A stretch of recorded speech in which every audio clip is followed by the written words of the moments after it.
We recently published data about MRD assessments and beyond, also imaging, immune profiling through the assessment of normal plasma cells in patients enrolled in the pivotal Phase II KarMMa study. This was published recently in the Blood Cancer Discovery Journal. I think it's important because while at the International Myeloma Society meeting, I was showing data and concluding that immune profiling probably isn't ready yet for prime time as a biomarker for patient stratification in the context of CAR-T therapy. By contrast, we show it there, and we will continue showing that depth of response remains one of the most relevant prognostic factors also in patients treated with CAR-T cells. This was important to establish because it's a new class of agents with a specific mode of action, with probably potentially a significant immune surveillance, so it is important to show. We showed that,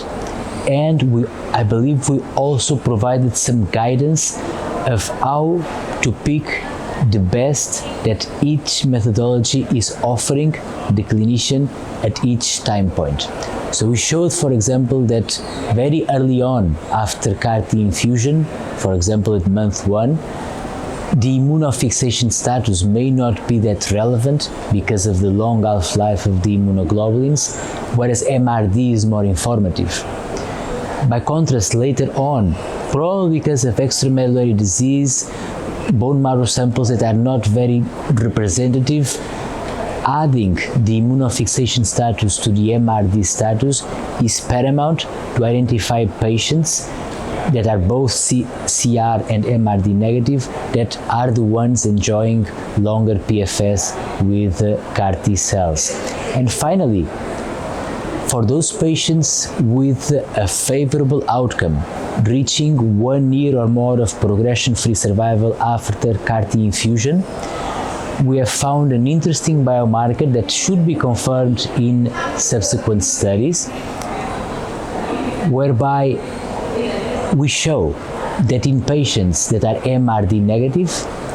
those that are showing reappearance of normal BCMA positive plasma cells, this could potentially be a surrogate of loss of CAR-T functionality. In other words, CAR-T cells are no longer able to kill myeloma cells, and we actually showed that these CAR-T cells are there, they are detectable, they are just no longer functional, and these patients are at greater risk of disease progression. And I hope that as the treatment landscape using CAR-T cells in myeloma evolves, and probably will be built upon with additional drugs onto the CAR-T cells, that this kind of data may help towards the individualized management of patients after CAR-T infusion.